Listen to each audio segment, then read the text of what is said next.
નમસ્કાર મિત્રો, અમારી ચેનલમાં તમારું સ્વાગત છે। મિત્રો, અત્યારે હાલ એક મોટા દુઃખદ સમાચાર મળી રહ્યા છે। હેલિકોપ્ટર ક્રેશ 5ના મોત। વિગતવાર વાત કરવામાં આવે તો ઉત્તરાખંડના કેદારનાથ ધામના યાત્રીઓ ફરી એકવાર મોટી દુર્ઘટનાનો શિકાર થયા છે। રવિવારે કેદારનાથ રૂટ પર એક હેલિકોપ્ટર ક્રેશ થયું છે, જેમાં 5 લોકોના મૃત્યુના અહેવાલ છે। મળતી વિગતો અનુસાર મિત્રો વધુ આપણે એ પણ જણાવી દઈએ કે ત્યારે મિત્રો વાત કરવામાં આવે તો આ હેલિકોપ્ટર રુદ્રપ્રયાગના ગૌરીકુંડના જંગલોમાંથી તૂટું પડ્યું હતું। તો જણાવી દઈએ કે દુર્ઘટનાનું થવાનું કારણ ખરાબ હવામાનમાં જણાવવામાં આવી રહ્યું છે। મળતી વિગતો અનુસાર વધુ જણાવી દઈએ કે ત્યારે મિત્રો ઉત્તરાખંડના એડીજી એટલે કે કાયદો અને વ્યવસ્થા ડોવી ત્યારે મુકેશ જણાવ્યું હતું કે કેદારનાથથી લગભગ 86 કિલોમીટર દૂર રુદ્રપ્રયાગ નજીક ગૌરીકુંડ જંગલમાં એક હેલિકોપ્ટર ક્રેશ થયું હતું, તેમાં 6 લોકો સવાર હતા।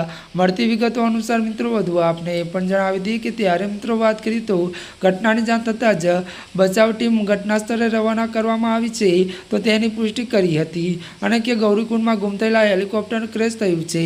જી આ મિત્રો, અત્યારની આ મોટી ખબર મળી છે। ત્યારે મિત્રો આજના માટે આટલું જ। અમારી ચેનલને લાઇક, શેર અને સબસ્ક્રાઈબ કરી દેજો। ધન્યવાદ।